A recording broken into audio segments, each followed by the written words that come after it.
হরে কৃষ্ণ, রাধে রাধে। তো চলুন বন্ধুরা, আজকে কি রেসিপি বানানো হচ্ছে। আজকের রেসিপি হচ্ছে সাবুদানার একটি রেসিপি। তো সাবুদানার রেসিপিটা উপম মেকারে করবো, উপম মেকারে। তো যাই হোক, আমি কিভাবে তৈরি করব সাবুদানার সেই রেসিপিটা, এবং খুবই হেলদি, টেস্টি এবং খুব স্বাদিষ্ট সাবুদানার সেই রেসিপিটা।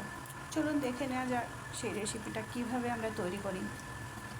তো সাবুদানার রেসিপি তৈরি করার জন্য আমার যে উপকরণগুলো লাগছে, কারি পাতা, পুদিনা পাতা, আর লাগছে দুটো গাজর, আর লাগছে দুটো আলু সিদ্ধ। তো পুদিনা পাতা, কারি পাতা সেগুলোকে আমি ধুয়ে বেছে নিলাম, একটু টুকরো টুকরো করে নিলাম চাকু দিয়ে। আর গাজরটাকে ওইভাবে গ্রেশ করে নিলাম। আমি বাদাম ভেজে রেখেছিলাম বন্ধুরা, সেই শুকনো খোলায় বাদামটা ভেজে রেখেছিলাম। তারপরে সেগুলোকে একটু হামালদিস্তা দিয়ে একটু গুঁড়ো করে নিলাম এভাবে কুটে। তারপরে আমি সেদ্ধ আলুটাও সুন্দরভাবে আলুটাকে করে নিচ্ছি। আলুটা গরম ছিল, যার জন্য একটু ঠান্ডা জলে ধুয়ে নিলাম। তারপরে এই যে দেখুন, আলুটাকেও আমি খুব সুন্দরভাবে ওই গাজরের ইয়েটা দিয়ে ক্রেশ করে নিলাম।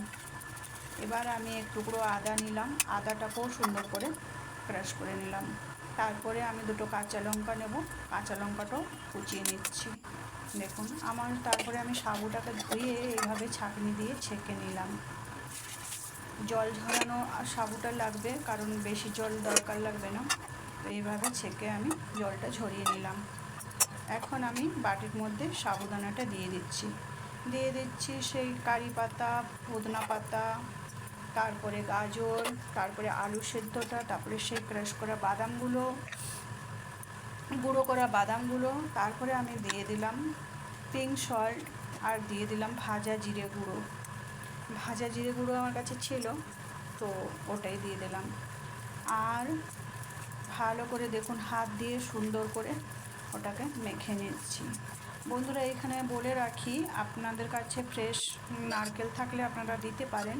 আমার কাছে ফ্রেশ নারকেল ছিল না, তাই একটা নারকেলের লাড্ডু দিয়ে দিলাম। ওতে একটু মিষ্টি মিষ্টি ভাব হবে আর নারকেলও হয়ে যাবে। যদি না থাকে তাহলে একটু চিনি দেবেন আর একটু নারকেল কুড়া দেবেন। তো নারকেল কুড়া চিনি দুটোই মিলে গেল আমার লাড্ডুর মধ্যে। এবার দেখুন, আমি সুন্দর করে হাত দিয়ে গোল গোল পাকিয়ে নিচ্ছি। আমার কাছে অলিভ অয়েল ছিল, আমি অলিভ অয়েল দিয়ে করছি, কারণ এটা খুবই হেলদি এবং টেস্টি খাবার, তার জন্য অলিভ অয়েল দিলাম। আর গোল গোল করে উপর মেকারে দেখুন আমি দিয়ে দিচ্ছি।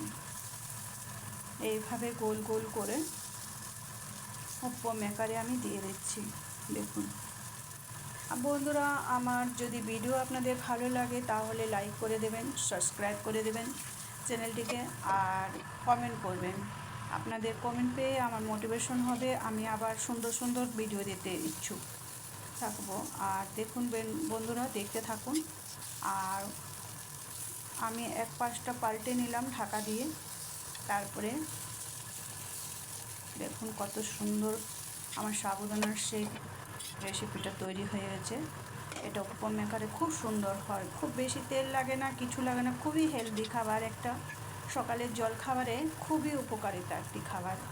আর এর সঙ্গে আপনারা চাটনি খেতে পারেন, নারকেল ছোলার ডাল দিয়ে আমি এমনি বানালাম। টাটা।